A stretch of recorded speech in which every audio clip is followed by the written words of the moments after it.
اللہ تعالیٰ نے اپنا آپ ظاہر کرنا چاہا، کنتو کنزن مخفیہ، کہ وہ چھپا ہوا خزانہ تھا، اس نے اپنا آپ ظاہر کرنا چاہا، اس کی چاہت تھی، اس کی چاہت اس کے امر سے ایک نور کی صورت میں تخلیق ہوئی ہے، ظاہر ہوئی۔ اس نے اپنی اس تخلیق، اس نور، اس روح سے وہ محبت کرتا تھا۔ چاہت نہ، چاہا کا مطلب چاہت کا مطلب محبت، وہ سے محبت کرتا۔ پھر اس نے چاہا کہ اس نور کے حسن کو دیکھنے والے اور محبت کرنے والے اور بھی ہوں۔ وہ خود تو احد ہے، اس کی کوئی مثال نہیں ہے، لیسا کمثلہ شیء، لیکن اس نے اپنی چاہت کو مثالی بنایا اور ایک نور تخلیق کیا۔ چاہت کا ایک ریفلیکشن، ایک شیڈو، ایک عکس اس نے تخلیق کیا۔ پھر اس نے چاہا کہ وہ جو نور ہے اس کے حسن کو دیکھنے والے اور بھی ہوں، تو اس نے اس نور کی مثال، تمثیل، یا اس نے اپنی چاہت کو، اپنی محبت کو مثالی بنایا، تمثیل بنایا۔ نور میٹا فزیکل تھا،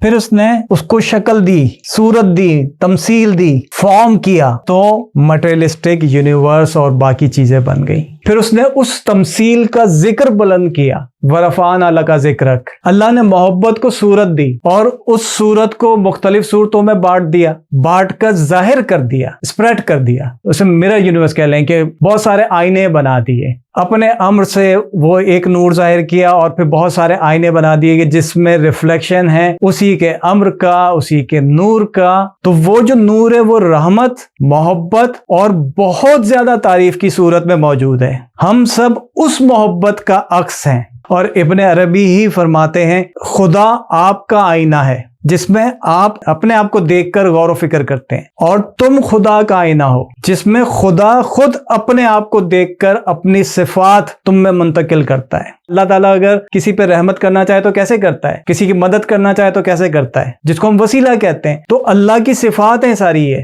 ظاہر کس سے ہوتی ہیں؟ تو یہی بات ابن عربی کر رہے ہیں کہ خدا آپ کا آئینہ ہے جس میں آپ اپنے آپ کو دیکھ کر غور و فکر کرتے ہیں، اپنے آپ پہ جب جھانکتے ہیں، غور و فکر کرتے ہیں، تو پھر جو عکس نظر آتا ہے اس آئینے میں، تو خدا آپ کا آئینہ ہے۔ ہم عالم خلق میں ہیں، ہماری اوریجن کیا ہے؟ عالم امر ہے۔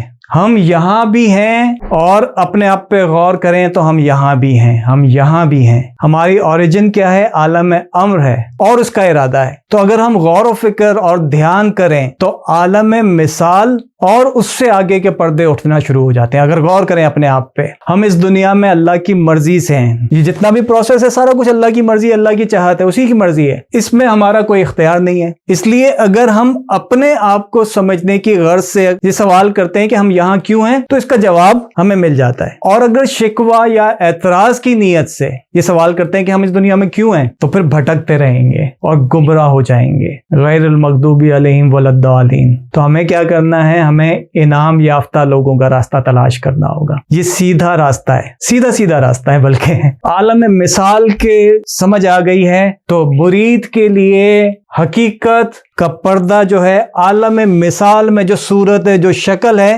صورت پیر کامل ذل الہ، شیڈو یونیورس کی بات کی۔ ذل کا مطلب کیا ہوتا ہے؟ شیڈو، سایہ۔ تو اگر حقیقت اپنی ہی سمجھنی ہے، آئینہ، چہرہ، راستہ بھی، منزل بھی، سب کچھ کہاں سے ملے گی؟ وہ ایک ایسا دوست آپ کو چاہیے جو ہاتھ پکڑ کے آپ کو بتا دے کہ تم کون ہو۔